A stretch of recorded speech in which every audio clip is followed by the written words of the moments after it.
leapt into the air at the same time. Just as they were about to collide, the upper and lower pyramids violently crashed into each other. The massive shockwave instantly blasted everyone away. At that very moment, the gravity of the hollow earth completely vanished, throwing the entire battlefield into chaos. Using the floating debris and rocks around him, Godzilla rapidly charged toward his target and engaged Shimo in a fierce battle. Meanwhile, the Scar King kept leaping across floating rocks. As he closed in on Kong, he swung his battle axe violently at Kong, then followed up with a brutal combo attack using his bone whip. Kong was instantly overwhelmed and forced onto the defensive. At the same time, the human spacecraft was about to be attacked by giant apes. At the critical moment, Mothra arrived just in time. She fired silk webs from her mouth, trapping the giant apes in place. In the zero-gravity battlefield, Mothra was nearly unstoppable. One after another, she bound the giant apes with her silk. Back on the main battlefield, Kong and the Scar King continued their savage fight. Suddenly, another giant ape launched a sneak attack on Kong from behind. The little ape threw a rock in an attempt to help him, but only ended up completely enraging the attacker. Meanwhile, Godzilla was entirely frozen into an ice statue by Shimo's frost breath. Fortunately, Mothra arrived in time to save him. Godzilla unleashed the nearly limitless nuclear energy within his body,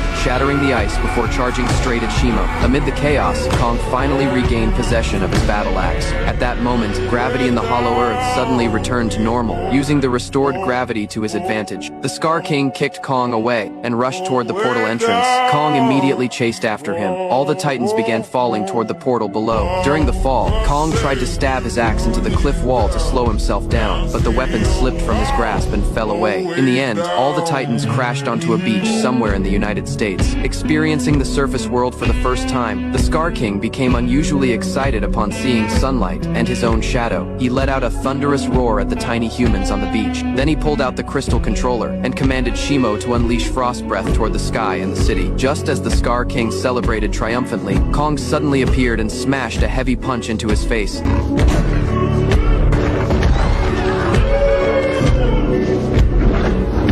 Enraged, the Scar King ordered Shimo to attack Kong, but Godzilla rushed forward to stop her. The Scar King launched another relentless assault on Kong, only to be kicked away and slammed violently into the street by Kong. Kong leapt high into the air, preparing to deliver the finishing blow. But in the next second, Shimo's enormous tail suddenly swept across the battlefield, sending Kong flying away. Immediately afterward, Shimo charged directly toward Kong. Yet once again, Godzilla stepped in front of him and violently slammed Shimo away. Meanwhile, deep within the hollow earth, the little ape discovered Kong's battle axe lodged in the wall of the portal. Gathering all his courage, he leapt upward and forcefully pulled the axe free. Then, without hesitation, he charged directly into the portal tunnel.